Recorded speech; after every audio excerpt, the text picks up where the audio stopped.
Hi everyone, I'm waiting outside of an estate sale right now. It's Friday morning, 30 minutes before the sale starts.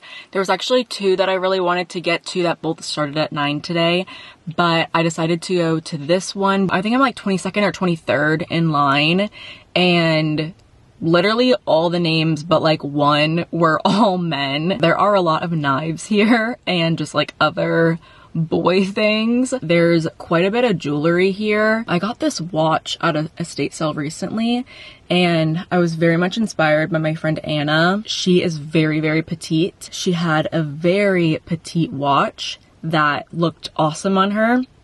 And I hadn't even considered that. Like I hadn't even considered just like a small, tiny, dainty little watch. And I found this at an estate sale along with another really cute one. There's a ton of hats that Justin kind of took a look at. And then there's this cat vase that I really want. I forget the artist's name, but we as in like my mom and my sister, pretty sure between the two of them, they have like 3 of these. And I know that they don't have this one. There's another sale like 20 minutes away that I'm going to check out. This sale looks really cool. The title of it is Eclectic House Full. A ton of linens that I'm really interested in. All this really cool vintage fabric. Lots of florals, and I'm really interested in this cat art. They redid the bonus room upstairs in my parents' house and transformed it into my mom's cat room. My mom does cat rescue stuff, and she wants to have like a cat wall of just cat art. So I think this would be really a great addition. I ended up being pretty in and out of this sale. I got the cat face, obviously. I pretty much just looked at the kitchen stuff and then the hats, and these are some cute salt shakers I didn't get because they had chips. All right, I'm back in the car. I got 2 hats. This is a West Virginia hat that Justin pointed out. It's brown corduroy, so that's pretty cool. I think it needs to go through a good wash. And then I got this cool Nike hat. It's like brown and red. Like, this is pretty cool. All the hats were $10, which was outrageous. Like, there was a whole table full of hats and a sign that said all hats are $10 unless marked otherwise. The product sheet list in the closet, it said hats are $4, like per the what it typically is at a flippin' farmhouse sale. I was like, there's no way I'm spending $10 each. I got up to the register. I was like, can I do 2 for 10? And they ended up honoring the $4 per hat. I got my cat vase, but at checkout, I noticed there was a huge chip in it and it was $6. And as soon as I noticed that, the woman was like, would you take it for 3? So I was like, yeah, you know what? I'll take it for 3. And I got some fabric there. It's always so interesting. All of these older homes have sewing materials. It really is so common to find sewing materials in these older homes, even when none of it is advertised. Like, there was a sewing box of materials. That's why I'm such a huge advocate for, like, if you want to start this hobby, you really can buy most, if not all, of your materials, if you're super committed, secondhand. But this one caught my eye because I saw the teddy on it, and I am a really, really big fan of this fabric brand called Daisy Kingdom. They are not in production anymore, but I have such a draw to their fabric prints. This one I knew instantly. I didn't even need to see, but I did confirm it is Daisy Kingdom. This is a huge, oh my god. This is incredible. This is incredible. I can't show you the whole thing, but it's huge. Oh my god, I love it. I love it, love it, love it. That is so precious. But yeah, caught my eye. I instantly knew it was Daisy Kingdom, and it's a whole quilt panel.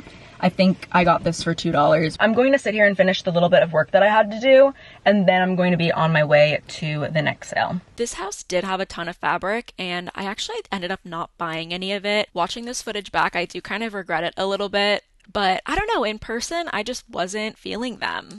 This room was so cool. The fabric on the walls was super inspiring, and it was just so cool. Like, such an interesting room. This fur coat, like, are you serious? Are you serious? I'm in love. Also, the room, like, the wallpaper, the mirror. I ended up taking the fur coat into the bathroom to have another look because, like, come on. This fur coat was crazy. So good. Here's just some more clips of the furniture and a little bit more of the house. Everything is just so cool. Like dark, vampy, romantic. Here's some jewelry. I didn't end up getting any of it.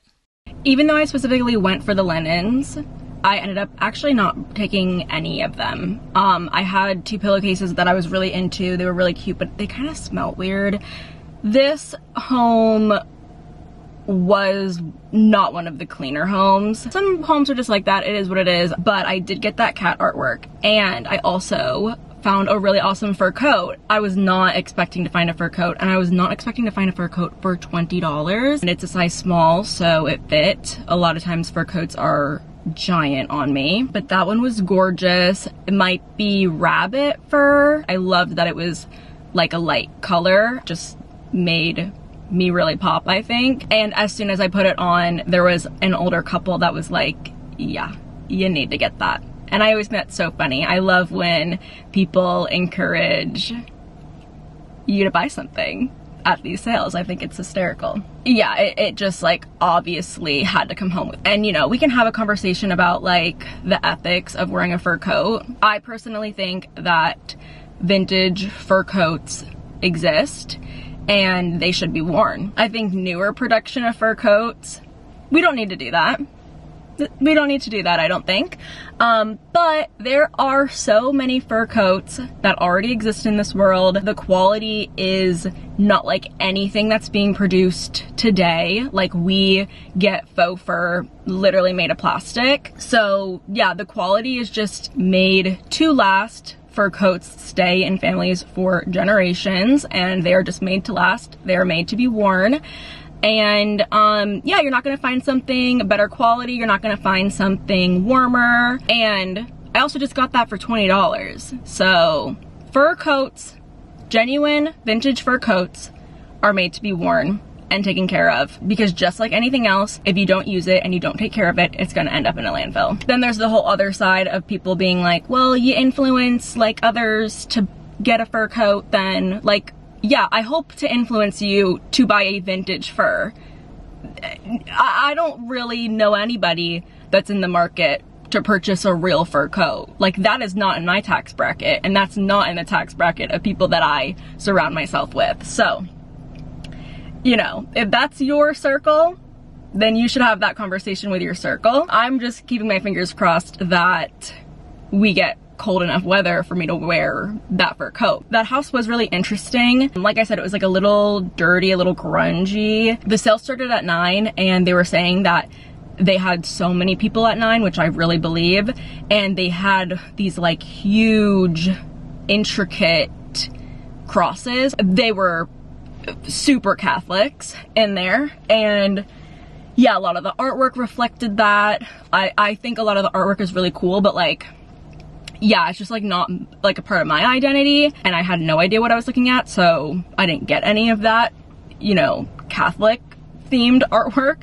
But it was super cool. Like, that style is super cool. I thought the way that they had like fabric on the walls was really interesting. Do I think it harbored odor? Absolutely. They were also cat people. You could tell as soon as you walked into the house, but I thought that it was really cool still. But yeah, I'm gonna be on my way back home, taking this 30-minute drive. It's gonna be a long time. I do plan on getting this in the wash, but I wanted to show you it laid out. It's perfect. It is so precious. But yeah, I just love Daisy Kingdom. Something about it just feels so nostalgic, and obviously like very juvenile, but also super thoughtful. Like, this Teddy's knitted sweater is right in this patchwork, and then also like the little strawberries right here is in the little bunny's vest. For the fur, I just took it outside and just kind of like wrung it out, got any dust or like excess fur off of it the best I could. Obviously I can't put this through the wash, but I do have this Tide antibacterial fabric spray that I'll use on furniture. I honestly forget that I have this, but I'm just gonna give this like a little spritz Today is actually the start of a new weekend of estate sales. You would have just seen like last week's estate sales, but today's Thursday and there's a whole new weekend of estate sales to go to. Oh, I just am watching someone walk out with some really good art, so I need to get in there. There wasn't like a ton of things that I wanted to see at this one, but this one was interesting because it's in a really nice area. And apparently this woman was like involved in Charlotte politics or something, and she's got a lot of nice stuff, so we're checking it out today. There were a lot of shoes and a lot of clothes at the sale. I think everything was pretty well priced as well. I thought these prints were kind of cute. I considered getting them, but I thought the strawberries were odd. She had a really nice classic Burberry scarf and also a Burberry umbrella. Both were pretty well priced, but I ended up not buying either of them because it was just more money than I wanted to spend. I thought that these plates were really interesting. I've never seen plates like this before. This sale had a ton of really beautiful and interesting dinnerware plates, but I'm just like wondering where people store all this stuff. I actually have a larger version of these baskets and I really wanted to take them home, but $15 each was too much. And yeah, check it out now. It's so hot outside, I feel like I need to catch my breath. I didn't get too much. There were a lot of really beautiful things there, and it was all really well priced. I am going to be in the area tomorrow morning, so I might pop back in tomorrow morning if they're doing 50% off everything. I got 2 pairs of Rothy's that are 8.5. I am a size like 7.5 or size 8 in Rothy's, but I got 2 pairs of really nice Rothy's. If maybe I can like wear these with socks, I would maybe like try that out. Yeah, and they're like in really good condition. $5 each. I paid $10 for these Rothy's. And then the only other things that I got were wrapping paper. All the wrapping paper was $2 each, but I got a ton of this wrapping paper. It's probably pretty thin, which is not a big deal, but it's super, super cute. It's a little dated, but I kind of like that. And then I got this one as well. How adorable is this one with the little dogs? I think these two together is so wicked cute. Like imagine I was gifting someone 2 different things for their birthday and they were both wrapped in these. Like that's so adorable. And then I did get a holiday themed wrapping paper, brand new, also $2. Originally this roll would have been $9, but yeah, this wrapping paper is gorgeous. Yeah, that was a very nice sale. There were a few things that I like still do have on my radar, but I wouldn't have paid the price that they are. And there's another sale about 20 minutes away that started yesterday that I was really into that I think I'm going to head over to now, pop in. They're doing 25% off everything. It's like a 4-day sale, which is really long for an estate sale. Oh, also, I'm wearing that hat that I got at that very first estate sale we went to in the video, and I really, really like it. Just walking up now to this beautiful older home. There were quite a few handmade quilts here, so I knew that there would be fabric somewhere. They also had some interesting art. This little Victorian boy holding a cat on a leash. That should have came home with me. I regret not taking that. She had a lot of sweet nightgowns. I didn't get any of those. Some more quilts that I'm guessing she made, and fabric. There were tons of fabric here. A lot of it wasn't my style, but I still ended up taking home quite a bit. There were a lot of great vintage prints at the sale that I ended up taking home or just enjoyed admiring.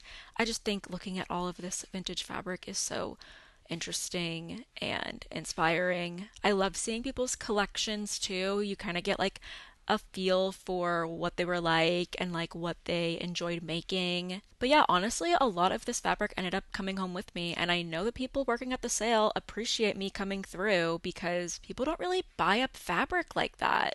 This was the star of the show. I love finding fruit fabric. It's such a score. So that was a pretty good sale. I spent almost $40. I think it came out to be like $37. This was, I think, my most expensive item. This is a Vogue sewing book.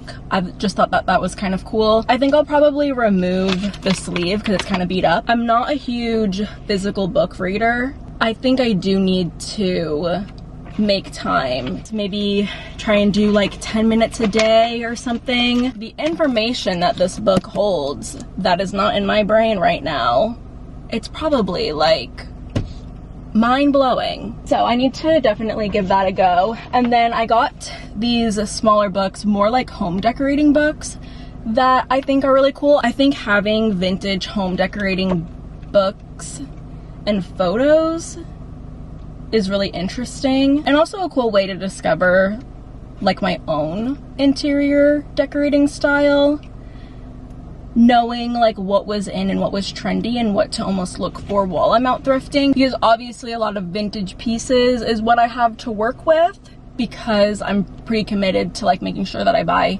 secondhand for a lot of stuff. This one has drawn pictures, which is cute, but I definitely do like having references to like actual photos of things. There was one in this page in particular, the throw pillows and then pillows and cushions page. This is what really caught my eye because I just think that these are so adorable. This is Windows Beautiful, your complete guide to Windows treatment. And this one has real photos in it to reference. I think this would be a really good one to pull inspiration from. This is just so cool. Like, look at this little room with this mushroom pillow. Yeah, if anything, like, this stuff is just cool to look at. Yeah, like, how awesome is that room? And then I got a ton of fabric. There was a lot of fabric there, and fabric was not advertised, which is so interesting. And I always say this, modern homes do not have sewing materials. Older homes have sewing materials. Even if it's just like needle and thread and scissors, they've got something, because this is a generation of people who repaired their things, took care of their items, they did not throw things away, they would repurpose them. And this home in particular, I think that she was a sewer. She had a lot of like homemade quilts and stuff. This is a gorgeous Peter Pan fabric. This is stunning. It's even more beautiful in person. There's quite a bit of it. I'm only gonna show you guys a couple of things. I gasped when I saw Cherries on Gingham. This is a Robert Kaufman fabric, which I don't know that I have in my collection, but I have seen that online. I got it for $1. I think there's probably like a yard in here, or maybe a yard and a half or something. I took some of the scraps of this little monkey guy because he was pretty cute. I'm super excited for this pre-quilted red fabric. And then I also picked up this pre-quilted fabric. I don't love the chickens and roosters on it, but the back of it is all sunflowers. Like, it's a full pattern of sunflowers, and I could just use the back of it. This fabric was really cute. I want to see if this has a brand somewhere. It might not because of the cut of it, but these are all spice jars, and I thought that was really adorable. This totally looks vintage. And I got a zipper in it. Whoever this woman was gonna make something that involved a little yellow zipper. So I should honor her, I think, by doing that as well. And then I got this really simple canvas bag that I might put little patches on. I got some other fabrics too. I also got this slip skirt, which this older woman came up to me and she was so adorable, and she was like, I didn't know that you young people wear slip skirts. I was like, you would wear this underneath of your clothes. I would wear this as is. Like, I'm planning on styling this with like a big sweater or like a big t-shirt. And she's like, oh yes, you know what's in, you know what's trendy. I love estate sales because I get to interact with people that I like wouldn't usually interact with. And older people are typically really, really sweet and like open to talking and just open to little chit chat. It's 10:25 right now. I'm outside of a sale that started at 9, so I'm a little bit late coming to this one. I haven't really put much pressure on myself to get to sales super early lately. I was really interested in a sale 2 weeks ago that I would have needed to get. I actually put my name on the wait list early, like the day before I put my name on the wait list, and I woke up with COVID. So I ended up not going to that sale. It had like a ton of craft items, but this one seemed pretty cool. It was a little close to me, which is always a big factor, like might as well pop in. I think I did see some fabric, and fingers crossed nobody got to it. There was a little bit of fabric at the sale, not anything super special. I did set aside a few pieces to buy, but actually when I got to checkout, I ended up asking if I could put them back because the total was a little bit more expensive than I wanted to spend. and they actually ended up just giving me the fabric to take. But the reason why my purchase was so expensive was because I was not expecting to take home all of these really adorable knit cardigans. This woman had such a cute selection of them. I love that yellow one. This little nautical themed one, gonna be so perfect for summer. This dog one was super cute too, but I ended up not buying it because I don't have Dalmatians. I was very surprised by the clothes. I was not expecting the clothes to be like anything. I just wasn't expecting there to be like clothes that I would want. I'm a really big fan of thrifted Talbots, and I was able to score a lot of really great cardigans. So this gorgeous knit cardigan. In these next few clips, I am filling up the tub to hand wash these sweaters, but the transition from camera dyeing to running water was awful. So I'm just showing you that I did pick up an Anthropology sweater from Goodwill after that sale, and now I'm hand washing them. All of these Talbots knit sweaters are hand wash only. So yeah, I'm just filling up the tub with some cold water. I also got this white sweater, which I was gonna wait to see if any dye was gonna come off of this one in particular, this darker one, but looks like it's honestly fine because I'm using cool water. I'm just going to do my best hand washing them, then I'm going to let them air dry, and that'll be it. I just read the tag of this sweater. It did say dry clean only. Is what it is, right? I'm not taking shit to the dry cleaner, but I'm probably just gonna let this soak for a few more minutes. One of the sweaters said not to soak. I'm just trying my best to accommodate for everyone. Everyone needs to be flexible, but I'm trying my best to accommodate. I like to wipe my hands on my outfits, so there's like a little bit of water on this one. How adorable is this little dress though? Like, this is such a good everyday little dress. It has like, I don't know if you can see, but it has buttons all down the back and a little tie so you can give yourself a little shape. But I love that it's midi. I love that it has a square neckline. I think square necklines are really flattering on me. Also, these Rothy's are so cute. They are just a little big, but my sister is actually an 8.5 in Rothy's, so she's gonna get these. I actually think I'm gonna sell that pair of Rothy's, and then she really wanted this pair. How cute is this little outfit? I love putting together an outfit with different estate sale pieces because it's almost like all these women are just coming together. And then let's join her. Let's add her to the party. I mean, this isn't really a look, but is it? Is it not? I still cannot believe that I got this fur coat for $20. I paid, let me show you the other fur coat that I have. Oh, I haven't tried this on in a really long time, and I actually like it more than I did originally. I kind of still felt like this coat was still a little too large, but it's actually pretty fabulous. It's a bit longer. I'm pretty sure this fur is mink. It's much heavier, and this one is really special because it's actually monogrammed. PF are the initials. I got this fur coat for $50. It was originally $100, and I really liked it, but I didn't want to pay $100 for it. And then I went back the next day because I just had a feeling it was still there, and it was. So I got it for half off. But yeah, please only buy secondhand vintage fur coats. I just wanted to wrap up this video by showing you how I ended up styling the yellow cardigan. I'm so in love with it. But thank you all so much for watching today's video. I hope that you enjoyed. Bye everyone!